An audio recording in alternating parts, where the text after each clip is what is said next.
Muito boa tarde, bem-vindos a mais uma edição de Finais Tarde e Sintonia. Terça-feira rima com sintonia de ataque dedicado aos campeonatos nacionais. Será já a partir sensivelmente das 19h20 que iremos abordar a última jornada do Campeonato de Portugal, fase de apuramento de campeão, caso de subida neste caso, para sabermos quem é que são as duas equipas que irão subir a norte para a Liga 3, o Sandarosa a ter a primeira derrota desde que o novo técnico Jorge assumiu a liderança do clube e que faz então com que mantenha-se em posição de subida, mas a não depender de si próprio. Às 8 horas, como é hábito, teremos o nosso Verde da Opinião. O nosso Carlos Seixas está quase a chegar, mas já vamos começar. Temos vários temas para debater hoje, Zé Amorim, com claro enfoque no local. Vamos falar do protocolo entre a Câmara Municipal de Santa Maria da Feira e a Câmara Municipal de Viseu, na ligação com a cultura, e já vamos perceber também com a história, que é algo que te diz muito, e inclusive já houve até uma participação do CIRAC, o Círculo Recreativo e Cultura Passos Brandão, que esteve em Viseu este fim de semana a animar no sábado essa mesma cidade portuguesa. Vamos depois falar também sobre o novo tribunal e sobre as demais que foram sendo dadas. Vamos falar de um apoio que foi dado da Câmara Municipal de 25 mil euros aos jovens da Vigararia de Santa Maria da Feira que vão até às Jornadas Mundiais da Juventude. Vamos falar sobre o Largo das Airas, a qualificação do Largo das Airas, uma obra que acaba por ser importante para a freguesia de São João de Ver, e vamos falar sobre o Congresso do Bloco de Esquerda, que elegeu Mariana Mortágua, sem surpresa, como nova líder. Vamos ver o que é que muda, o que é que mantém, portanto muitos temas locais. Apenas dar aqui uma nota a alguns, não diria que estão um bocadinho fora de tempo, mas que já foram notícia um bocadinho mais cedo, mas por contingências dos nossos craques da opinião, tivemos 2 semanas sem programa e então não quisemos deixar de não passar por estes tópicos, portanto vamos debatê-los hoje, mas vou abrir com uma pequena nota solta. Tem sido a panagem nós darmos também destaque àquilo que acontece nos campeonatos nacionais, nos campeonatos profissionais. Não vou falar ainda do campeonato, porque será tema da próxima semana, iremos abordar com maior destaque então a vitória do Benfica no campeonato, o 38º título da equipa do Benfica. Mas vamos, numa nota solta, dar a voz à segunda convocatória de Roberto Martínez, que convocou então 26 jogadores, com Diogo Costa, José Saia, Patrício para a baliza. Na defesa, António Silva, Danilo Pereira, Diogo Daló, Gonçalo Inácio, João Cancelo, Nelson Semedo, Pepe, Rafael Guerreiro, Ruben Dias e a surpresa Totti Gomes, do Wolverhampton. No meio campo, Bernardo Silva, Bruno Fernandes, João Palhinha, Otávio, Renato Sanches, Ricardo Horta e Ruben Neves e Vitinha. Na frente de ataque, Cristiano Ronaldo, Diogo Jota, Gonçalo Ramos, João Félix e Rafael Leão, num dia em que fica também marcado, ou pelo menos numa convocatória fica marcada pela legada convocatória de João Mário, que foi negada pelo próprio, renunciando desta forma à seleção. José Amorim vem de 2 vitórias. Primeiro, Portugal bateu o Liechtenstein por 4-0 no estádio de Alvalade, depois em Lisboa, e depois foi ao Luxemburgo golear por 6-0. Portugal lidera o grupo J com 6 pontos, é seguida a Eslováquia, que tem 4, e da Bósnia e a Islândia, ambos com 3, que são os próximos adversários de Portugal. Portanto, aqui claramente uma lista de convocados, boa tarde, que não traz muitas surpresas, algumas saídas, algumas reentradas, mas acima de tudo aqui a grande surpresa, Totti Gomes, a figurar no leque de escolhidos de Roberto Martínez. Boa tarde. Antes de mais, boa tarde, Filipe, boa tarde a todos os ouvintes que nos acompanham pela rádio e também que nos acompanham pelas redes sociais, aos internautas também. De facto, a convocatória não tem muitas diferenças em relação à convocatória anterior. Há a questão do João Mário, que acaba por renunciar à seleção, ou seja, faria parte do leque dos convocados, mas optou, à semelhança do que aconteceu com o Rafa, por deixar a seleção. E no fundo as conversas desta convocatória têm-se centrado sobretudo em torno da figura do Totti Gomes, que é defesa central, que também pode jogar a lateral esquerdo, que tem jogado até mais a lateral esquerdo do que propriamente a central no Wolverhampton. Mas eu acho que aqui nesta convocatória o Totti Gomes entra na lista da seleção mais pela via dos centrais, ou seja, de ser mais uma opção na renovação que tem de existir em termos dos defesas centrais, de começarmos a ter mais opções. Depois, de resto, há o regresso do Pepe, que na última convocatória saiu por lesão. Há o Renato Sanches também, que regressa às escolhas da seleção. E depois acho que em termos de convocatória é uma convocatória semelhante à anterior. Já deu para perceber que o Roberto Martínez não está aqui para fazer muitas alterações, ou não é alguém de criar muitos choques. Não sei. Já fez uma alteração de fundo. Bem-vindo ao Carlos. Sim. Boa tarde a todos. Boa tarde. Aqui é claramente uma das alterações, é logo o sistema tático. Sim, o sistema. Portugal não está muito habituado. Mas quando eu falava de não ser alguém de muito choque, é em termos da maioria dos nomes e escolhido o núcleo duro dele. Não me parece que ele vá fazer muitas alterações de convocatória em convocatória, a não ser por intermédio de lesões. Não sabemos se esta convocatória vai chegar intacta aos jogos, porque, por exemplo, o Cristiano Ronaldo está lesionado e se calhar vai falhar o próprio jogo do Al Nassr, que é amanhã, salvo erro. Por isso pode ter que existir uma alteração até na própria convocatória. Os jogos são para daqui a um mês, praticamente. Sim, são quase daqui a um mês. Não sabemos se em termos de lesão será uma lesão. É uma lesão muscular, mas não se sabe ao certo para quanto tempo será. Se ele não for... Estou curioso para perceber quem é que o Roberto Martínez vai chamar, porque ele na conferência de imprensa deixa largados elogios ao Pote, mas o que é certo é que o Pote fica de fora. Mesmo até, por exemplo, a questão tem sido muito debatida a questão do Nuno Santos, mesmo até em torno desta convocatória do Totti Gomes, as hostes sportinguistas, sobretudo. Como é que ele pensou do Totti Gomes? Se é como lateral esquerdo, se é como central pelo lado esquerdo. Eu acho que ele, pelo que fala na conferência de imprensa, ele encara-o como central pelo lado esquerdo, porque ele próprio diz que o Cancelo nesta convocatória é para ser defesa esquerda. Está como defesa esquerda por ausência do Mário Rui, ou seja, ele tem o Rafael Guerreiro e o Nuno Mendes também. Tem o Rafael Guerreiro e o Cancelo encarados para lateral esquerdo. Aqui o Totti Gomes eu acho que é para ter mais uma opção como central do lado esquerdo e na minha opinião é um jogador perfeitamente válido para fazer parte da convocatória, porque estamos a falar de alguém que está a jogar na Premier League, teve bastantes minutos e bastantes jogos no Wolverhampton. O Wolverhampton não teve uma época fulgurante como chegou a ter noutra... Sim, mas não é muito difícil. Mas aí é novidade ao Chelsea. Mas é que o João Félix é indiscutível. Ninguém fala do João Félix, é indiscutível na seleção. Portanto... Lá está. Eu ouvi uma série de comentadores até a discutirem a questão do Pote não ter sido chamado e o João Félix ter sido chamado, tendo em conta que o rendimento dele na ponta final do Chelsea foi muito, muito mau. Foi fraco. Aliás, o próprio Chelsea hoje comunica que, ou o próprio presidente do Atlético diz que o Chelsea não exerce a opção que tem pelo João Félix e que o João Félix vai regressar ao Atlético e depois não sabe o que é que vai acontecer, mas vai regressar ao Atlético de Madrid. Por isso a forma... falava-se de um possível regresso ao Benfica.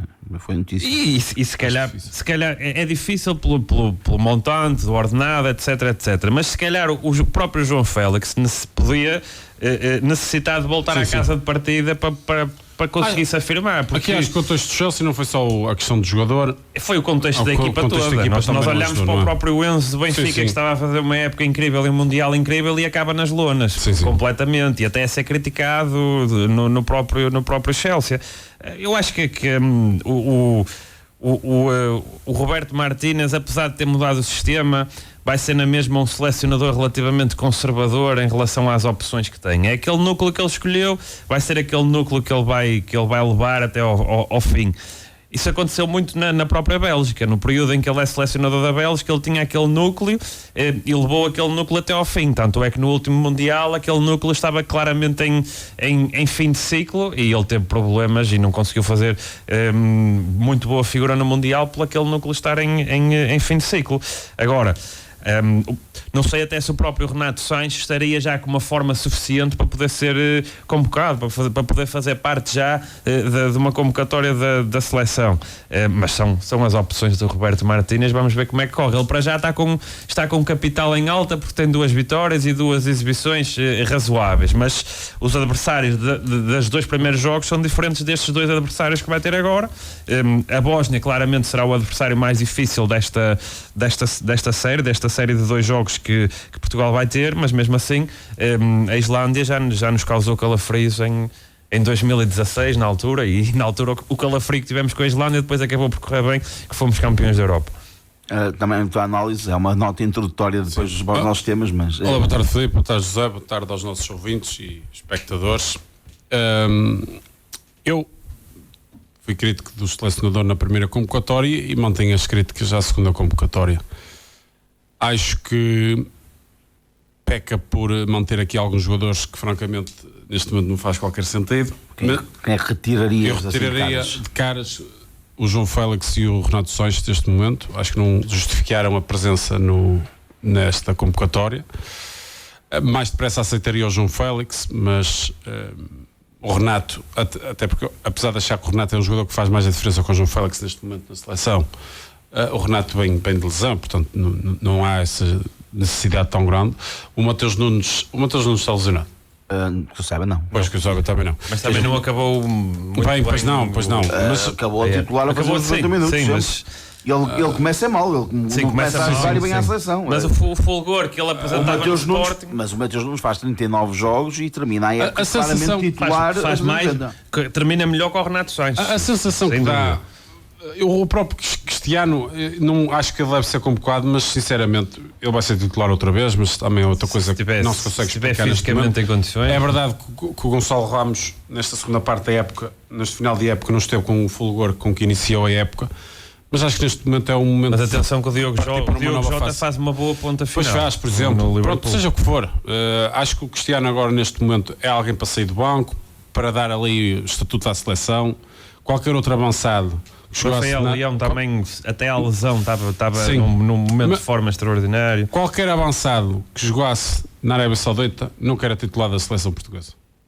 Sem ser Cristiano Ronaldo. Sem ser Cristiano Ronaldo, isso é factual. E portanto, qualquer jogador que vai jogar para a Arábia Saudita, em regra até deixa de ser convocado para a seleção. E portanto eu ao Cristiano já lhe dava a benesse de ser convocado para a seleção. A partida bem para o Newcastle, por isso. Não sei, vamos ver. Ou para o Bayern de Munique. Duvido que venha para o Bayern de Munique. As coisas no Bayern Munique também não estão muito fáceis, apesar de terem sido campeões da forma mais recambolesca possível. Tu acreditaste numa cena dessas para o Porto? Acreditei, mas não aconteceu. Era mais difícil no caso português acontecer o que aconteceu na Alemanha. Mas foi uma coisa... Santa, claro. Sim, mas era muito complicado. E ali era uma equipa diferente. Se o Benfica não empata com o Sporting, mas já se nota alguma vez o Carlos a falar deste assunto. Sim, agora está fácil. É o primeiro ano em que o Carlos está aqui no programa campeão. É verdade. Nos outros anos foi o Porto, o Sporting e o Porto outra vez. Portanto, eu tinha feito algumas alterações. Acho que o Pote já merece a convocatória. O Nuno Santos tem algumas reservas em relação a isso. Também acho que o Totti Gomes devia provar um bocadinho mais antes de ser convocado, mas o Mário Rui está lesionado, não é? Também. Sim, acho que aqui o estilo de Nuno Santos... O Diogo Leite podia ter vindo novamente. Podia. Vai à Liga dos Campeões com o União de Berlim, faz uma boa época. Acho que podia dar aqui, experimentar outro tipo de jogadores para tentar perceber se isto funcionava ou não. Também acho prematuro muitas vezes as conversas que se têm, por exemplo, agora falar, e eu gosto dele, João Neves, acho que é muito prematuro. Acho que a comunicação, não sei se é possível o Benfica, mas acho que em geral a comunicação social exagera nisso. Portanto, João Neves começou agora a começar a jogar no Benfica. Mas o próprio selecionador alimentou ao falar dele. Que não tinha nada a falar. Até provavelmente ele pode, nessa altura, pode ter testes de geografia. Não, mas acho que é prematuro, é muito jovem. Não é só ser muito jovem, começou mesmo. Portanto, ele só faz a ponta final. Se tivesse feito a época inteira pelo Benfica, ok. Aí, por exemplo, neste momento o António Silva tem um capital diferente da época toda. Aí já... Ele como nessa altura há um jogador agora sim do Benfica que eu continuo sempre a perceber muito bem. Mas eu acho que nessa altura pode ter o Crisma, porque ele anda com a catequese. Acho que o Florentino acho que tinha de ter espaço nesta seleção, sinceramente. Mas é o Renato Sanches que pode sair. Neste caso é o Renato Sanches. Acaba a ponta final no banco. Alternado. Aliás, eu acho vai alternado. Mas eu acho que se o selecionador acaba mais afirmativo que o Florentino. Sim, depende dos jogos, mas sim. Mas se o Schmidt não troca o meio campo, eu não sei se o Benfica era campeão, porque o meio campo estava a perder gás completamente. Sim, mas aí a entrada é de João Neves que faz a diferença. Eu resumindo e concluindo, o que é que eu acho da seleção? Eu acho que parece tudo muito predestinado. E eu acho que não é inocente, por exemplo, a saída de mais um jogador, neste caso é o João Mário, porque eu acho que a sensação, pelo menos que dá para quem está de fora, é que está tudo muito predestinado. O 11 está predestinado, a convocatória está mais ou menos predestinada e, portanto, começa no caso do 11 está predestinado, A questão que te coloca-se é, eu estou em boa forma, o que é que eu vou lá fazer? Se o 11 está predestinado, vou lá jogar. O João Mário, basicamente, a seleção acaba com a época dele. Mas João Mário teria aspirações não, para acho ser que não. titular? Acho que não. Eu acho que não. Essa é a questão. Mas a questão que se coloca é... Eu compreendo aquilo que o Carlos ele está em boa forma no clube dele. É um jogador importante no Benfica. É necessário... É campeão nacional. E depois, ele joga 2 minutos, 3 minutos. Para quê? O que é que ele na prática vai... Eu sei, vais dizer, é uma honra representar a seleção. É verdade. Mas para ele este ano a seleção representa uma quebra física significativa. Para o João Mário. E se calhar para o Rafa é a mesma coisa. E, portanto, eu acho que tem de haver aqui, por parte do selecionador, uma noção de que nada está fechado. Porque se dá-se a ideia que o 11 está fechado, a convocatória está fechada, a convocatória nem é um problema, porque a convocatória os jogadores têm de se esforçar nos respectivos clubes. A questão do 11 estar fechado, eu acho que tira muita motivação ao jogador para ir à seleção, sobretudo quando começa a atingir uma certa idade. Portanto, é natural que o António Silva, o Gonçalo Ramos, o próprio Palhinha, que ainda tem poucos jogos, não é? Gostam de ir à seleção. Estou a iniciar o processo. Agora, para quem já foi e estar aí com um 11 pré-destinado, eu acho que ele pode perder muitos jogadores. Aqui no caso de João Mário é um jogador que, por exemplo, quando vai em 2016 é titular. Sim. Ele passa de titular para a segunda linha e perde claramente espaço. Ele também perde espaço. Também pela carreira dele desenvolve-se para que ele perca espaço. Porque a transferência para o Inter não corre bem. Depois ele vem para o Sporting, faz uma boa época e acaba por não ser chamado. No Benfica e faz boas exibições, chamado, mas ele nunca na primeira joga. época do Benfica ele começa bem, mas depois quebra muito. Sim. Só esta época é que ele mantém, claramente foi a melhor época. Lá está, eu acho que aqui, o segredo porque a questão é, eu acho que ele ia convocar o João Mário em detrimento do Renato Sanches. Acho que era isso. A questão é, num caso da aflição, porque é que vai buscar um jogador? O Renato Sanches, se estiver em forma, evidentemente que é titular até eu acho que é titular da seleção portuguesa. Mas tem que dar em forma. E ele certo, é isso. Mas então, porque é que ele não experimenta outro? Olha, vou experimentar o Pote, que até pode jogar também no meio campo. Ou vou experimentar... O Mateus Nunes tem ido, mas é isso que eu não percebo. Não há muita abertura. E o 11 está fechado, sempre. Eu acho que o segredo para qualquer equipa ter bons resultados é tu conseguires ter um plantel motivado. Tanto aqueles que são primeira linha como os que são segunda linha. Eu acho que o que está a faltar na seleção é conseguir motivar a segunda linha. Porque isso justifica o facto do Rafa ter deixado a seleção, João Mário ter deixado a seleção. Mas João Mário tem de chegar aos 30. Por exemplo, o Pepe acho que não sai, porque também tem um estatuto diferente. Sim, e é titular. Porque se ele não fosse titular, mas não ia lá só para um jogador tempo. Como o Gonçalo Ramos. Não precisas disso ao Gonçalo Ramos, o Bitinha, por exemplo.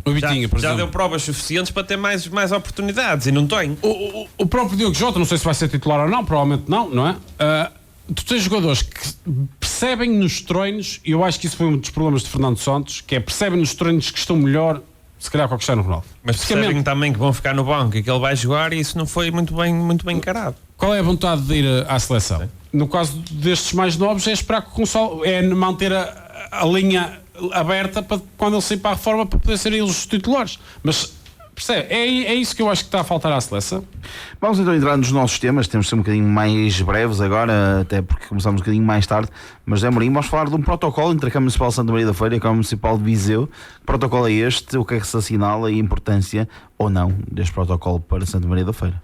No fundo, aqui este protocolo que é celebrado entre a Câmara Municipal de Santa Maria da Feira e a Câmara Municipal de Viseu é uma forma de exportação de produção cultural, ou seja, aqui percebe-se que Viseu vive uma data muito importante da sua história, que são os 900 anos da entrega do foral de Viseu por Dona Teresa, ou seja, um foral anterior à própria nacionalidade, e para conseguirem assinalar essa data convenientemente, perceberam que em Santa Maria da Feira tinham o know-how suficiente para conseguirem fazer uma recriação histórica, ou uma série de eventos de recriação histórica com com qualidade.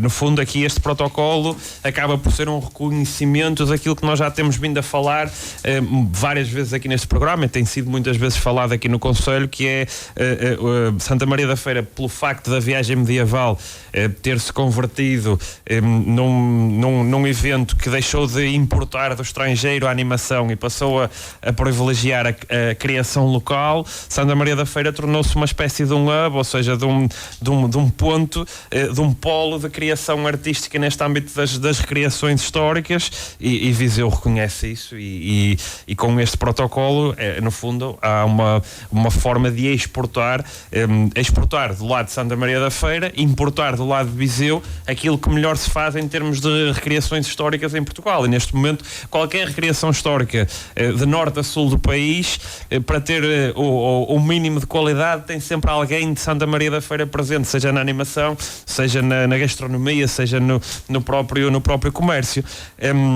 Achei interessante aqui a reboque desta notícia, deste protocolo, algumas declarações do Presidente dizendo que a cultura não é um custo, é sim um investimento. Concordo perfeitamente com essa frase.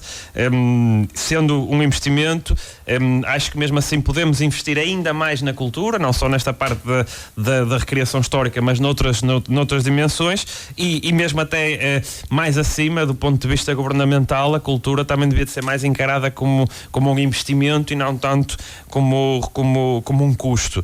No fundo, acho que este protocolo é uma forma de reconhecer a qualidade de um trabalho que tem sido feito ao longo de vários anos aqui no Conselho, e lá está, para as associações e para as empresas e para os artistas envolvidos neste protocolo, que se vão deslocar a Viseu e que vão animar estes 900 anos do Foral da Dona Teresa. Será também uma forma de capitalizarem a sua atividade. Por isso, acho que este é um protocolo interessante, e por parte da Câmara Municipal de Santa Maria da Feira, acho que é um protocolo que se deveria de repetir, ou tentar-se repetir para outros municípios, porque é uma forma de exportar aquilo que de melhor fazemos. Não nos podemos esquecer também, eu já disse isto aqui na semana passada, somos exportadores de cultura neste momento, e de animação e de recriação, mas temos que também formar novos públicos, e temos que também colocar toda este know-how cultural a dinamizar atividades escolares, formar o nosso público escolar, para no futuro continuarmos a ter este estatuto de principal ponto de exportação de animação e de cultura e de recriação histórica, como temos neste momento. Carlos? Eu considero um protocolo bastante positivo. Acho que parte, já o mencionou, é sobretudo um protocolo de exportação cultural de Santa Maria da Feira para outro município, neste caso para Viseu. Acho que Santa Maria da Feira tem tudo a ganhar com este tipo de protocolos, e no fundo tornar-se um exportador de cultura em termos municipais, que resulta aqui de uma política da Câmara Municipal durante algumas décadas. Tem umas 30 décadas. Sim, mas 2 décadas, pelo menos. E, portanto, que agora acaba por ter este efeito externo, o que é francamente positivo. E até a própria presença de produtores culturais de Santa Maria da Feira em vários eventos um pouco por todo o país, que também resultam destes fenómenos. No próprio Imaginários que tivemos agora este fim de semana, há muita produção que já é local, e quem se lembra do Imaginários no início, a produção era muito espanhola até, e agora há muita mesmo produção a própria local. Viagem medieval, era italianos e espanhóis, e hoje em dia já não acontece tanto isso, porque nós cá soubemos olhar para o exemplo deles e criar a nossa parte. Portanto, acho que o protocolo é positivo. Acho que Santa Maria da Feira tem muito a ganhar com isto, no fundo, de conseguir exportar esta capacidade cultural, mas nós não nos podemos deixar ficar por aqui, porque da mesma forma que antigamente tínhamos espanhóis e italianos a vir aqui, nós vamos ensinar os outros municípios, certamente os outros municípios desenvolverão as suas próprias competências ao fim de algum tempo. Portanto, nós temos de ter capacidade de ser inovadores também na área cultural, para podermos estarmos sempre na vanguarda do país nesse âmbito. Mas, regra geral, isto é Por isso é que o tal investimento, a cultura como investimento tem que continuar, e a dotação tem sempre que aumentar. Sim. A dotação não sei, José. Isso Eu acho que a dotação pode e deve aumentar. Em comparação, por exemplo, com o desporto, se calhar. Sim, talvez. Em comparação com o desporto, é um investimento muito menor. E eu acho que as coisas podem. As contas são consolidadas e são boas. Por isso, eu acho que a coisa pode subir um bocadinho mais e pode equiparar-se um bocadinho mais. Mas a nível governamental também. Vamos a outro tema. Para ser justo. Falámos de a nível governamental. Vamos falar do novo tribunal, Carlos. Ora bem, isto é um problema também, não vou dizer que é de largas décadas, mas pelo menos de algumas já é de certeza. Esta é só de 29 décadas, quase 30. O que é que eu acho do tribunal? Há sempre aquele debate se é responsabilidade governamental ou municipal. Neste caso eu acho que é governamental. Os tribunais são da responsabilidade do governo. Acho que a Câmara aqui está a ter um papel importante no sentido de agilizar um processo que o Governo Central demora em agilizar. E, portanto, dá aqui um passo em frente e bem para resolver um problema que não só vai melhorar aquela zona da feira, porque o tribunal como está também não tem grandes condições. Eu acredito que vai melhorar o próprio funcionamento da justiça na feira, porque certamente com instalações renovadas estará em melhores condições do que, no fundo, em escritórios / apartamentos adaptados, que é o que acontece agora. Não, lojas comerciais. Lojas, depois, para aliançamento, isso é escritórios, apartamentos, seja o que for, não é? Algumas salas de audiência são mesmo lojas comerciais que foram transformadas em sala de audiência. E, portanto, tem a ganhar o município em termos de espaço, tem a ganhar a justiça e tem a ganhar o Estado Central, que aqui é pouco célere, mas que tem a ganhar muito com isto, porque passa a ter um edifício que é propriedade própria, em vez de estar a pagar uma renda de valor avultado para ter o tribunal ali. E, portanto, isto estranha-me. A demora do Estado Central, no caso do Tribunal da Feira, para mim é incompreensível. Eu às vezes posso compreender que em algum tribunal demora-se um pouco mais a fazer umas obras ou qualquer coisa do género, mas aquilo é sempre no âmbito daquela situação. Há sempre um gasto direto. Aqui é verdade que há um gasto direto, mas o gasto direto vai facilmente ser recuperado pela poupança que se vai atingir pela renda. E, portanto, eu tenho dificuldade em perceber porque é que isto demora muito tempo. O município aqui vem a assumir aqui um compromisso. Esperemos, acho que para este mandato será muito difícil, temos o Tribunal Novo, mas esperemos que num curto espaço de tempo a questão do Tribunal seja resolvida e possamos ter um conjunto de 3 vantagens que eu acho que são fundamentais com esta obra, no fundo. No fundo, com o arrastar desta situação, nós aqui no município tínhamos 2 problemas. A renda altíssima que era paga pelo edifício ou pelos edifícios que eram usados para servir o Tribunal da Feira, e depois temos ali a questão do antigo edifício a degradar-se cada vez mais, a tornar-se um foco de destruição, porventura até criminalidade, em pleno centro de Santa Maria da Feira, e isto era algo que se arrastava há bastante tempo. A própria ministra, a antiga ministra da Justiça, em 2019 esteve cá em Santa Maria da Feira e dizia que o processo do Tribunal ia avançar, e desde 2019 até 2023, que é onde nos encontramos agora, esse processo praticamente não avançou. No fundo, aqui seguindo também aquilo que foi saindo nas notícias e o que foi acompanhando das notícias sobre a reunião de Câmara, é um passo que é dado para tentar desbloquear este impasse, ou seja, o município de Santa Maria da Feira tenta tornar-se aqui uma fonte ativa na resolução do problema, e no fundo a decisão sobre e o debate que foi feito sobre esta matéria mereceu unanimidade das duas partes, ou seja, tanto da variação do PSD e do Executivo da Câmara como da própria oposição, que não deixou de fazer críticas ao Governo Central, mesmo sendo do mesmo partido, críticas essas que eu também faço aqui. É inadmissível que um caso como este de Santa Maria da Feira tenha-se arrastado ou esteja-se a arrastar por tanto tempo, porque se nós formos a avaliar bem o custo, o dano monetário que existiu pelas rendas que foram pagas sucessivamente pelo edifício que está a ser usado como tribunal,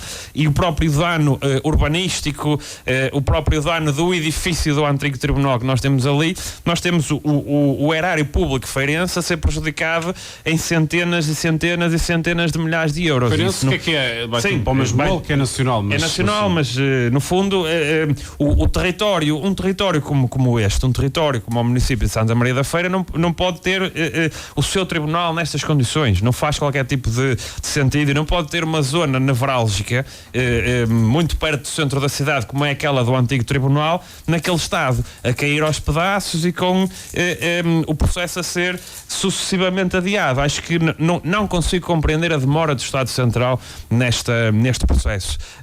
Aqui o protocolo de colaboração que é feito entre a Câmara e o Governo, espero que consiga finalmente desbloquear a situação e se consiga resolver isso, porque não há condições para se trabalhar naquele tipo de edifício onde o Tribunal funciona, porque O Tiago Afonso pergunta, não existe o risco do Estado não cumprir o acordo pressuposto e a Câmara Municipal ficar com este menino nas mãos? Eu acho que aí... Acho que é difícil. Acho que é difícil. Acho que aí temos duas entidades de bem que chegam a um acordo e chegam a um protocolo. Acho que o próprio Estado Central percebe que aqui tem segundo o que eu percebo, este tipo de segundo o que eu percebo, isto funciona mais ou menos da seguinte forma: a Câmara adianta o dinheiro e depois parece mal. Depois é ressarcida. Sim, depois parece mal o Governo Central ficar a dever tanto dinheiro a uma Câmara Municipal tanto tempo. Sim, e são coisas que já acontecem, por exemplo, ao nível da saúde também. Há algumas intervenções e construções de postos médicos que a Câmara adianta o dinheiro.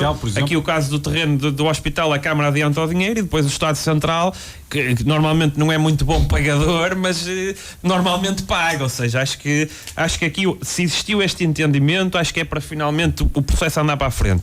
Até porque não nos podemos esquecer que a Ministra em 2019 teve cá e disse que a breve trecho o Tribunal iria avançar, e nós estamos em 2023 e as coisas não avançaram. Facilmente obtinha um empréstimo com a promessa que ia deixar de pagar as rendas, fazia o Tribunal novo, pagava o empréstimo com o dinheiro que poupava das rendas e ainda lhe sobrava muito, muito dinheiro. A questão é essa. É que isto não há motivo nenhum para não se fazer. Uma coisa é uma obra. E mesmo agora com as próprias questões com o dinheiro do PRR e por aí fora, ou seja, não faltam condições económicas e financeiras para se construir esta vertente. Seja mesmo até no âmbito de fundos para as comunidades pouco desenvolvidas, etc, haveria forma de alocar dinheiro para se fazer esta obra. E agora, sendo o município, eu penso que o município vai fazer uma obra um bocadinho mais alargada até. Acho que vai incluir a Alameda no sentido de requalificar a Alameda completamente. Porque aquela zona é uma zona que ficou altamente degradada e está muito perto. É uma zona nobre, é perto do centro da cidade de Santa Maria da Feira. Aliás, aquele espaço é usado na viagem medieval por estacionamento indevido. Há muita gente que lá coloca o carro, mas quem vinha de fora ou quem vem de fora e não conhece bem a realidade de Santa Maria da Feira, o primeiro contacto que tem quando estaciona naquela zona com o centro de Santa Maria da Feira é um tribunal degradado, grafitado, partido, a cair aos pedaços. Isso não, ali era um problema de duas linhas, do ponto de vista urbanístico e do ponto de vista monetário, porque as rendas que foram pagas pelo tribunal no edifício onde está a funcionar é uma enormidade de dinheiro do erário público que foram ali gastos e que não tem retorno e que o edifício nunca seria público, nunca seria do Estado. Então, o segundo tema que analisamos, só dar esta nota que são algumas notícias que já foram publicadas há algum tempo, mas como não tivemos programa durante algum tempo, estamos agora a fazer um ponto de situação. E vamos começar também a fazer esse ponto de situação agora, José Amorim, com o apoio que foi dado pela Câmara Municipal de Santa Maria da Feira, com unanimidade tanto do Executivo como da oposição, neste caso na reunião de Câmara, uma atribuição de 25 mil euros aos jovens de Santa Maria da Feira, da Igraria, que irão às Jornadas Mundiais da Juventude. Como é que vês este apoio? Concordas, não concordas? Como é que vês isto? Olha, é importante em primeiro lugar dizer que sou católico, mas o facto de ser católico não me impede de comentar com total franqueza este assunto. Não acho que seja um crime atribuir este apoio, mas ao mesmo tempo eu acho que o município devia ter cuidado com este tipo de apoio. E os municípios, porque estamos a falar de que nós estamos num Estado laico, e aqui estamos a falar de um apoio direto que é dado para uma atividade do foro religioso. Agora, é óbvio que toda a gente reconhece que a maioria da nossa comunidade é católica, os próprios municípios e as próprias entidades públicas trabalham com a vertente católica, fazem protocolos, há investimento municipal na construção de casas mortuárias, mas que no fundo são capelas mortuárias, porque uma casa mortuária é algo que é em teoria neutro, mas o que nós temos cá são sobretudo capelas. Nem todas. As mais recentes são quase todas casas. Sim, são casas, mas mesmo assim tem um ícone ligado à religiosidade católica. A grande maioria delas tem a cruz, e a cruz é um símbolo católico, mas são denominadas, são denominadas de casas. Isso é quase como a história de um terreno de rugby que pode ter lá os postos, não quer dizer que não se possa jogar futebol. Sim, mas compreendes aquilo que eu estou aqui a querer dizer. Mas... E mesmo a própria município apoia intervenções em igrejas, e muito bem, porque aí estamos a falar também de uma dimensão de património histórico e património edificado. Como eu disse no início, eu não digo que o apoio seja um crime, mas é como eu estou a dizer, se calhar se daqui a uns tempos existir uma jornada qualquer de outro tipo de religião e um grupo de pessoas daqui do município dessa religião se chegarem ao município e pedirem um apoio, o município se calhar não vai poder recusar esse apoio, por uma questão de equidade. Depois também há, lá está, às vezes há associações que vão pedir algum apoio ao município e não conseguem ter logo assim 25 mil euros de uma vez para o apoio que vão solicitar. É óbvio que isto é um evento que não acontece sempre, é um evento que acontece aqui uma vez e muito possivelmente não acontecerá mais. Vão vários jovens daqui do concelho que vão ter uma experiência completamente diferente. É como eu digo, não me choca que exista o apoio, mas mesmo assim acho que os municípios e as entidades públicas têm que ter sempre atenção a este tipo de apoio que acabam por prestar. E aqui a oposição acabou por também aprovar por unanimidade, porque estamos a falar na maioria dos casos também temos as figuras que estão à frente, tanto do município executivo como da própria oposição, são figuras católicas, praticantes e no fundo... lá está, é a tradição mais enraizada. Porque, o Estado é laico, mas ao mesmo tempo nós sabemos que a maioria das pessoas que nós temos em Portugal e nos municípios são católicos. Eu antes de passar aqui a bola então para o Carlos, o Tiago Afonso está a intervir e ele diz que de realçar que apesar do Estado ser laico tem uma função social e que o valor dos transportes para o período das jornadas e pré-jornadas mais que duplicaram. Este apoio da Câmara Municipal de Santa Maria da Feira, apesar de louvável, não é suficiente e os jovens, mais de 1.200, continuam o seu trabalho em prol da angariação de fundos para suprir os custos associados. O apoio individual não chega a 20 euros, de salientar que o Conselho irá receber nas pré-jornadas quase 1.000 jovens dos países que virão conhecer o nosso Conselho, e acredito que o Tiago queira dizer aqui também, na dimensão também económica do retorno financeiro, depreende as suas palavras. Não sei se vês isto tudo, qual é a tua opinião, Carlos? Eu em primeiro lugar, percebo o que o Tiago Afonso diz, também percebo o que o José diz. Eu acho que eu compreendo a atribuição do subsídio, percebo e acompanho a uma certa distância, mas vou acompanhando o trabalho de alguns grupos que têm alguma proximidade, o trabalho que tem sido desenvolvido por esses grupos, no sentido de obterem esses fundos para conseguirem ir às Jornadas Mundiais da Juventude, que é um evento único. Eu próprio, se puder e tiver disponibilidade, vou ver se aparece lá, apesar de não ser já considerado jovem, porque efetivamente é algo que marca a vida de qualquer cristão, de qualquer católico, e percebo nessa linha, dado que a maior parte dos munícipes e dos jovens são praticantes católicos, é o facto de ser um evento único, percebo o facto dos custos serem elevados, percebo nessa linha a atribuição de subsídio. O que é que eu acho que deve ser aqui tido em conta? Como em tudo, eu na Junta de Freguesia de Lourosa tenho mais um bocado esse papel, que é, eu acho que quando se atribui, seja o que for, seja quem for, tem de haver um critério. Tem de haver um conjunto de critérios para que, numa situação semelhante, que até pode envolver outra religião ou não interessa, eu possa dizer o que tu me estás a pedir não enquadra, não se enquadra nestes critérios que eu defini, ou enquadra-se. E, portanto, também tens direito. Eu acho que isso é que é importante nas entidades públicas. Nada contra, acho bem, só acho que tem de haver critérios. Porque senão, é essa a questão. Porque é que se atribui a um e não se atribui a outro? E até pode ser o critério, pode ser o facto de isto implicar a viagem de muitos jovens, e isto é uma questão de relevância social. Ok, quanto é muitos jovens, tudo bem. Eu acho que tem de haver critérios explícitos no que diz respeito a... Não é aqui ao montante, o montante até acho que é uma questão menos significativa, é o motivo. Nós vamos atribuir este subsídio porque, por isto, isto e isto. E, portanto, se houver outra situação semelhante, parecida, tem enquadramento ou não tem enquadramento. Eu acho que isto é importante sempre nas organizações públicas, a bem da transparência da atribuição de qualquer subsídio. Sim, e até para a proteção da própria entidade, sim, para não ter de hoje para amanhã uma série de pessoas, associações, o que seja, a bater à porta e a solicitar o mesmo tipo isso mesmo sendo um de subsídio apoio. extraordinário. A questão é que estamos a atribuir este subsídio extraordinário porque consideramos que tem isto, isto e isto. Ok.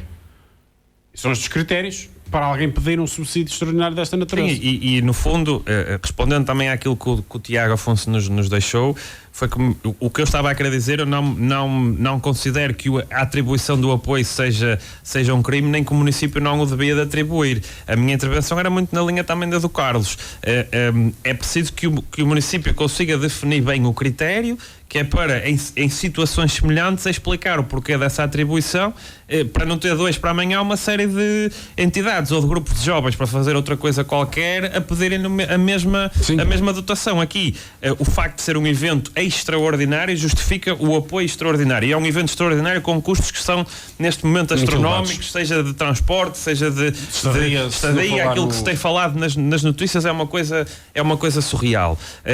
Agora, o município tem que ter atenção à norma e aos mecanismos de proteção para, noutras ocasiões, justificar a não atribuição do mesmo tipo de apoio. Agora, é óbvio que nós, no nosso território, a Igreja tem um papel social fortíssimo, e os municípios têm e a própria rede social do município tem que trabalhar muito com entidades católicas e religiosas para conseguir dar respostas de primeira linha a questões de pobreza, etc.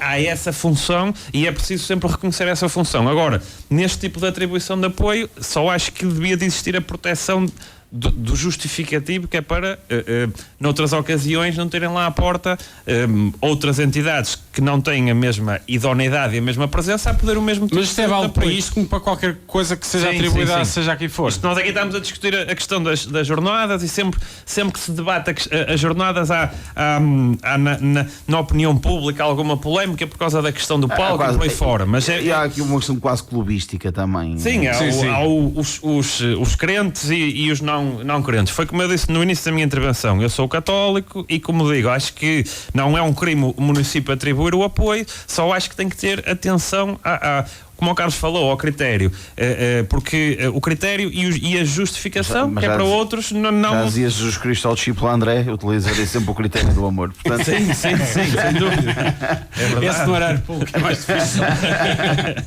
Vamos, então, estamos a chegar ao final, mas ainda temos mais dois temas. E Carlos, uma notícia que também acabou por ser marcante das últimas semanas, que foi o anúncio da requalificação do Largo das Airas, que era já há algum tempo solicitada e que, atenção, a Nuno Albergaria também já tinha prometido no seu manifesto eleitoral. Eu já vou falar concretamente do Largo das Airas, mas em particular a partir do último mandato da Câmara Municipal e um trabalho que continua a ser feito agora, havia uma necessidade, e há ainda em alguns sítios, de requalificação de algumas praças, alguns centros urbanos, que francamente estavam, vou usar a palavra démodé, mas é para não dizer que estavam já sem grandes condições de utilização por parte da população. Utilização e usufruto, que também é esta questão do património a verdade é que para usufruir. O Largo das Áreas insere-se num estilo de arraial. São João de Beira é uma terra muito grande e, portanto, acaba por ter várias praças em vários locais. Eu consideraria o Largo das Áreas um arraial daquela zona toda para cima da Nacional e mais encostado ali à Zona das Caldas. E francamente, lá está, já estava, assemelhava-se muito à construção, por exemplo, do Arraial de Lourosa, era daquela época, e claramente necessitava de uma requalificação. E como o Largo das Áreas existem outros, uns já se foram requalificados, outros eu acho que vão ser requalificados, que tinham essa necessidade. E portanto o Largo das Áreas era um deles, até pela posição central que tem naquela zona de São João de Beira e não só. E portanto é uma boa obra, é um bom anúncio. Não sei qual é portanto aquilo é o projeto, portanto não sei qual é que será a data de execução. Tenho sérias dúvidas que seja neste mandato, mas poderá ser no final do mandato. O início será para 2024. Aí já conseguirá. Ou seja, a obra seria lançada agora. Penso que a inauguração será perto das próximas. Eu iria apostar nisso também. Sim, também estou a ver que sim. Mas, estrategicamente, até para a freguesia. Sim, acho que aqui foi uma estratégia bem pensada. Mas seja como for, acho que vai demorar. Mas isso é que se correr tudo bem, depois tem os concursos. Mas pronto, que seja nessa altura. É uma requalificação também, digamos, ou seja, uma requalificação de fundo, uma requalificação que pessoalmente só vi um projeto e até achei interessante. Sim, mas não parece provavelmente. Lembremos da obra em Lourosa. O centro de Lourosa, aquilo demorou 1 ano e pouco. Mais um bocadinho. Em obra, depois de ter parado ali uns tempos. Sempre teve. Mas em obra foi 1 ano e pouco, talvez. E não será mais complicado. Não será.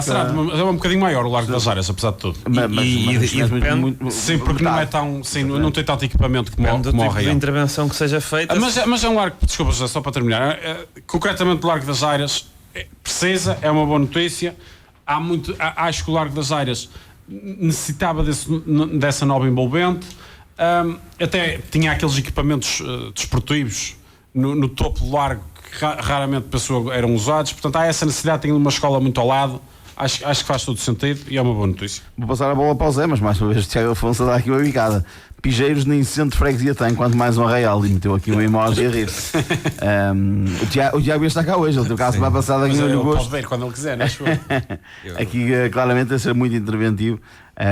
José Mourinho. Eu acho que de certa forma o Tiago leu alguns dos meus pensamentos nesta intervenção que teve, mas indo ao projeto em si, obviamente que quem passava na zona percebia que era uma zona que carecia de intervenção, que carecia de um projeto de requalificação.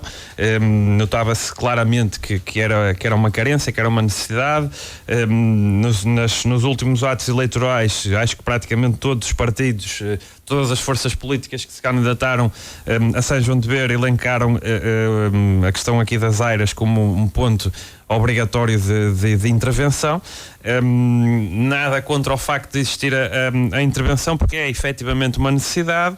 Agora, se nós formos a colocar em cima dos pratos da balança o número de intervenções que têm sido feitas em algumas freguesias e o número de intervenções que têm sido feitas noutras freguesias, percebemos que o índice de investimento tem recaído mais sobre os mesmos territórios, e há ainda uma série de territórios do Concelho de Santa Maria da Feira que têm recebido muito poucas intervenções e que necessitam também das tais intervenções, inclusivamente nos centros urbanos de freguesia. O Carlos falou ali que acha que os centros dessas freguesias serão requalificados, mas desde o achar que até ao serem requalificados a coisa podem demorar algum tempo. Só que há algumas freguesias que entretanto têm 2 ou 3 intervenções de fundo nos últimos 2 mandatos, e outras freguesias nos últimos 2 mandatos não têm nenhuma intervenção, e é isso que eu estou aqui a querer colocar em cima da mesa. Ou seja, o município faz bem em intervencionar a questão aqui das áreas. É importante que na intervenção também seja tido em conta alguns problemas que os residentes que estavam lá também colocaram. Há algumas residências naquela zona que ainda não têm saneamento, inclusive, já que se vai fazer a intervenção, acho que e tudo isso tem que ser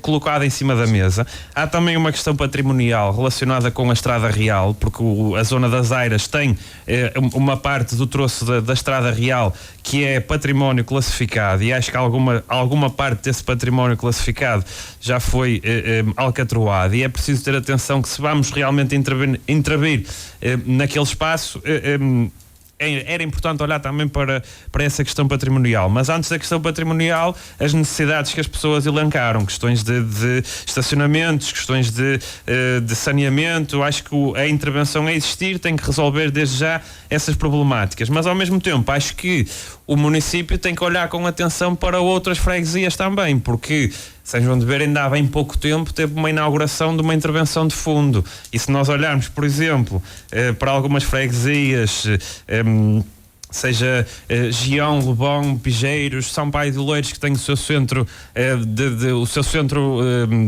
completamente obsoleto e a necessidade de uma intervenção que está na gaveta desde mais ou menos 2016, 2017.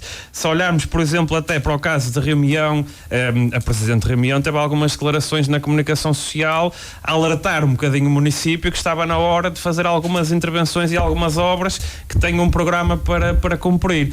Ou seja, nada contra a intervenção nas Airas. Agora, o investimento tem que ser mais partilhado por outros territórios e por outras zonas, porque há zonas do concelho com mais população que têm tido muito mais investimento em detrimento de outras freguesias. Era esta a nota que eu queria deixar sobre este tema.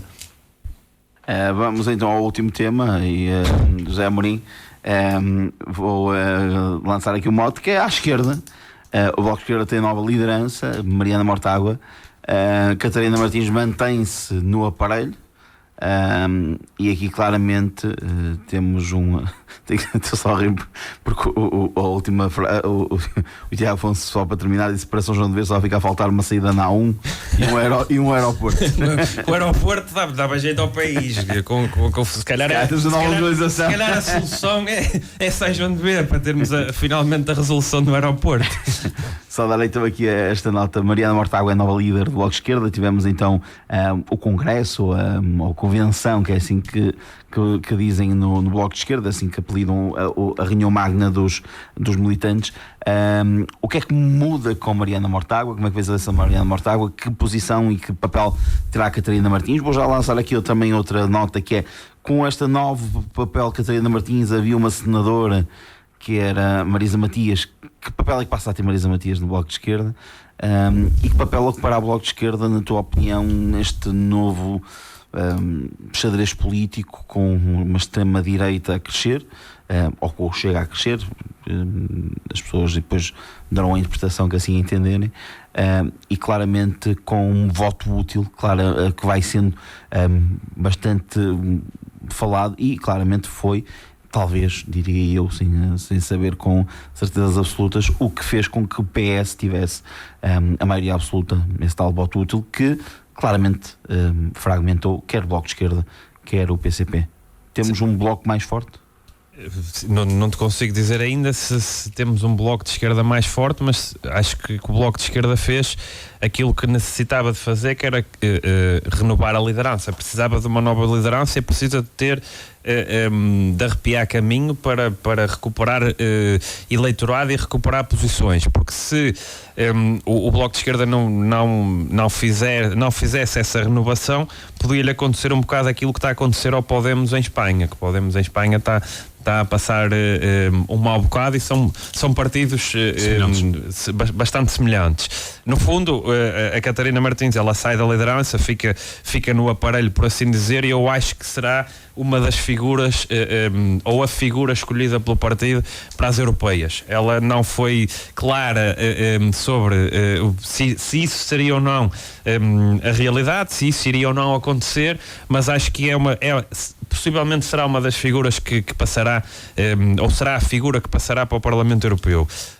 passando da Catarina Martins para o Parlamento Europeu, se calhar o tempo da Marisa Matias na Europa termina e não sei se ela regressa à base e não sei que funções é que ela poderá ter, mas não nos podemos esquecer que o resultado a Marisa Matias, depois de ter na primeira candidatura à presidência da República, ter tido um resultado muito interessante, nestas últimas eleições presidenciais o resultado já não foi o mesmo, e se calhar o ela que ela tinha dentro do partido é diferente, e se calhar poderá ocupar outras funções. Quanto à Mariana Mortágua, é alguém com mais combatividade, por assim dizer, com juventude, com se calhar um estilo mais intenso, como a política atual pede. O próprio eleitorado se calhar já estava um bocadinho cansado do estilo da Catarina Martins e se calhar precisava de alguém com um estilo mais forte de intervenção. E acho que a Mariana Mortágua traz isso para o Bloco, traz um tipo de intervenção mais dura, mais forte, se calhar até mais intensa, porque o combate político hoje em dia em Portugal é um combate político muito mais aguerrido. Porque é que, na minha opinião, por exemplo, à direita o PSD é engolido pelas suas forças mais à direita? Porque tem não soube ler a conjuntura atual. O PSD é maior que as duas forças à direita juntas. Está bem, mas não percebeste aquilo que eu estava a querer dizer. O que eu estou a querer dizer é, na marcação da agenda e na opinião pública, o PSD não consegue marcar uma agenda. Tem muita dificuldade em marcar a agenda. Tem dificuldade, mas consegue, já conseguiu. Por exemplo, ainda agora com as medidas para o Covid. Para a inflação foi o PSD que marcou a agenda. O governo lança, depois do PSD lançar. Sim, mas tu não estás a perceber efetivamente o que é que eu quero dizer. Se nós olharmos para o tema do momento, que é uma novela, sim, o PSD não tenha... Quem é que... Certo. Perguntas mas eu concordo com a tua análise da Mariana até agora. Falas com 10 portugueses. Quantos desses 10 portugueses é que sabem quem era o deputado do PSD que estava na Comissão Parlamentar de Inquérito? Mas isso é outra questão que o PSD também tem. Mas voltando ao Bloco de Esquerda, que é o tema da intervenção... E já agora mais Moisés Ferreira acaba por também fazer parte desta nova Comissão Política, onde temos também a Marisa Matias e a Catarina Martins. O Moisés é uma das figuras da linha desta linha do Bloco, deste lado do Bloco, por isso é natural que se mantenha na cúpula, por assim dizer. Aliás, a não eleição dele, acho que ele fazia falta ao Parlamento, na minha opinião, em detrimento de outros deputados que lá estão quase só a ver o que é que se passa à volta. Mas acho que o Bloco sai com outra energia, e o Bloco precisa de ir recuperar aquele eleitorado que perdeu para o PS, e acho que talvez a Mariana Mortágua seja a figura certa para recuperar esse eleitorado que, pelo voto útil, caiu para o PS e deu a maioria absoluta ao PS. Também a tua opinião, e aqui o Tiago Afonso lança também aqui mais uma nota. Não é estranho, num ano marcado por tantas manifestações, educação e saúde, com tanta incidência e holofotes nos sindicatos, não vemos o Bloco de Esquerda a subir nas sondagens. Poderá ser esta nova também uma das novas facetas do Bloco de Esquerda, não diria mais sindicalizado, mas ligado mais às causas sociais? A intervenção da Mariana dá a entender um bocado isso. Eu concordo com o José. Ou seja, claramente a Mariana Mortágua vai ser mais aguerrida, mais jovem, mais lutadora no espírito, portanto, de combate político, e acho que isso reflete, de certa forma, ela reflete mais o eleitorado do Bloco neste momento do que a Catarina Martins. A Catarina já refletiu. E Catarina foi muito penalizada pela queda do governo, foi responsabilizada por essa vertente. O que é que eu acho? Eu acho que o estilo... Mais ainda com o voto útil acabou por tramar, entre aspas, um bocadinho o Bloco de Esquerda do PCP. Eu acho que o estilo da Mariana Mortágua pode tornar o Bloco de Esquerda num partido ainda mais de nicho. Porque este estilo desta vaga jovem do Bloco de Esquerda é uma radicalização económica completa, portanto, já era de certa forma, mas, por exemplo, que o Louçã, dentro da radicalização dele, sabia ponderar mais ou menos as coisas. E depois, no fundo, o Bloco reflete este novo movimento que anda por aí, que é o movimento quase de uma censura pública a qualquer coisa que se diga, aquele novo que nos Estados Unidos chama-se Wake, não é? Que as pessoas têm de estar atentas, e depois o Camões escreveu no século XV ou XVI que escrevia-se de uma determinada maneira e que agora não deve escrever, e as estátuas não podem. O Bloco vai representar esse tipo de pessoas. E portanto acho que se vai tornar um partido mais de nicho. Mas olha que eu não sou do Bloco e acho que algumas estátuas devem ser contextualizadas. Não devem ser retiradas, mas deve-se explicar o contexto. Mas isso tudo deve ser explicado. A questão não é essa. A questão mas a radicalização, eu percebo o que tu queres dizer. Os radicais deitar as estátuas abaixo. Isso não faz sentido. E portanto, eu acho que há esse perigo para o Bloco de Esquerda. E sinceramente, acho que qualquer partido que tente competir com o Chega no populismo vai perder sempre. Porque o Chega já está à frente. Quem quer votar protesto neste momento, por votar protesto, vota no Chega. Não vai votar no Bloco de Esquerda. Vai votar sempre no Chega. Portanto, as pessoas vão votar no Bloco de Esquerda, neste momento, se enquadrarem com uma determinada matriz ideológica. É o que eu acho. Quem quer votar contra, vota Chega. Mas eu acho que aqui o Bloco não quer ir buscar os que votam no Chega. Mas o Chega foi buscar muitos votos ao PSD, mas no Debates também foi buscar alguns ao Bloco, de protesto. Pronto. Porque há uma frase assim. O Chega, a última análise. Aliás, a prova não há disso, propriamente mais. A prova disso é o resultado extraordinário que o Chega tem no Alentejo. Exatamente. Vai buscar muitos votos ao Partido Comunista, que é muito protesto. Portanto, aqui o Chega ainda não se percebeu muito bem onde é que está mais enraizado. O Chega é talvez dos partidos populistas da Europa o mais difícil de entender, porque é o que tem menos substância ideológica. Sim. Porque se nós compararmos com Espanha, o de Espanha é muito mais perigoso em termos de matriz ideológica e de matéria, porque o Vox tem mesmo uma matéria ideológica enraizada muito próxima do franquismo, do fascismo, etc. Que encaixa bem na população. Chega é muito. Porque é mais o soundbite. Sim, o Chega nunca chega àquela extrema-direita radical. Chega à extrema-direita que dá soundbite à população. Mas atenção que com uma liderança com Ventura, porque há pessoas dentro. Há pessoas sem dúvida. Que são claramente extrema-direita. O ideólogo do Chega é puramente fascista e puramente extrema-direita radical. Agora, o líder é o extrema-direita viravento, ou seja, hoje eu digo, à população. Hoje eu defendo o que o banco não deve ajudar as pessoas, amanhã apresento um projeto de lei a dizer que o banco não deve cobrar. Atenção, que eu também acho o Bloco de Esquerda altamente populista, se bem que como tem uma matriz ideológica mais definida, não compares as duas coisas. Não foste tanto. E portanto, estou curioso para ver este processo. Eu queria dizer outra coisa. Tu falaste aí de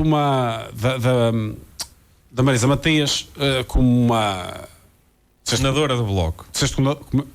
Mas a palavra que tu usaste senadora, porque neste momento ela era a candidata às presidenciais. E vai deixar de ser. Era a candidata ao Parlamento Europeu. Até porque eu acho que os problemas de saúde dela também não ajudam. Até quando a Catarina Martins não passará a ocupar esse espaço. Eu acho que vai ocupar, mas se nós pensarmos no verdadeiro senador ainda, o Francisco Louçã, e verdadeiro dono do partido, entre aspas, dono, não no sentido de associar. Agora, é o grande influenciador do partido. Quem está à frente é da linha dele. É sempre da linha dele. Da linha do Louçã. E agora, ideologicamente, ainda mais marcada, se bem que economicamente, e agora enquanto ela é doutorada em Economia e ele é professor, ele consegue ainda, apesar de tudo, distinguir o que é economia. Ele disse que ela podia ser a futura ministra das Finanças de Portugal. Estávamos desgraçadeiros.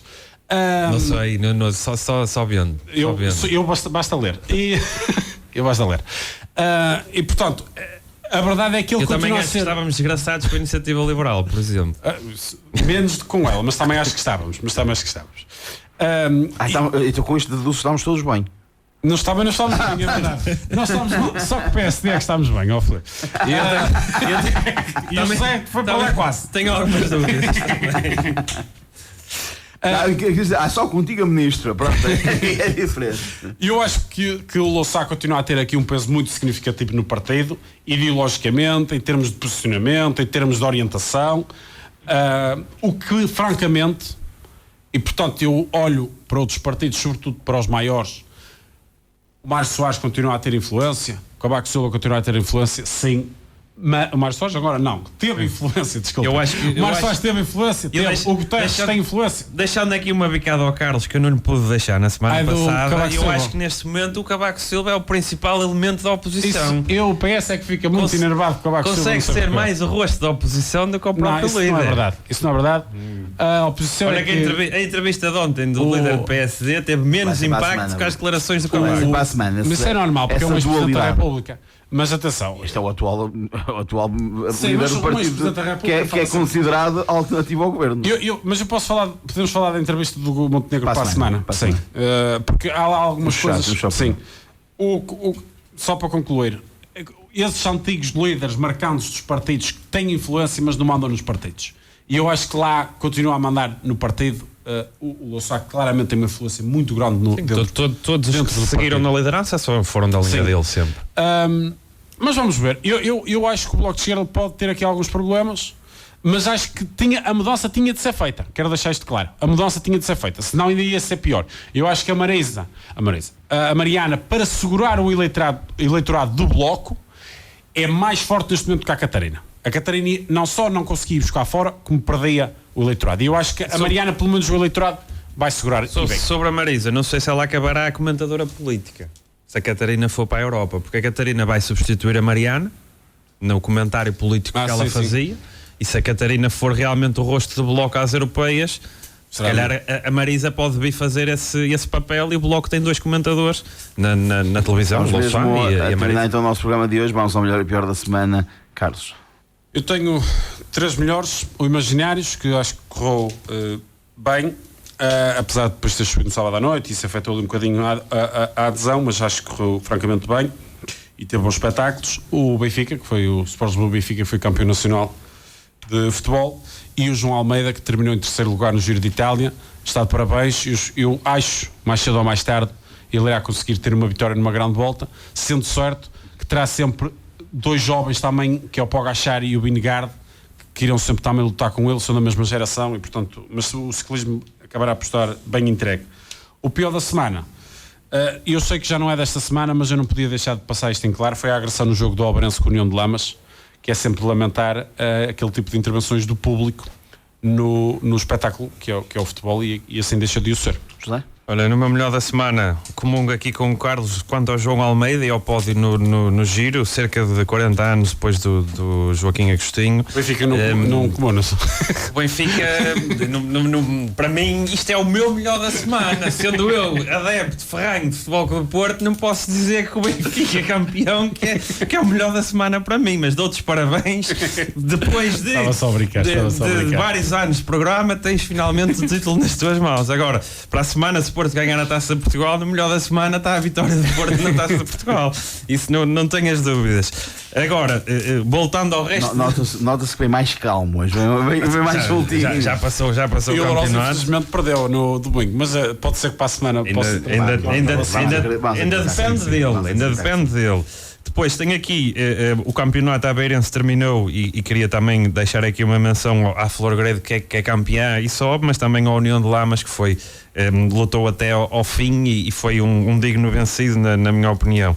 Depois tenho também aqui uma nota para a equipa do CDC Sampaio de Oleiros, com o protocolo que tem com a Sércia, a equipa de handball adaptado, que conseguiram ser tricampeões da modalidade do handball adaptado.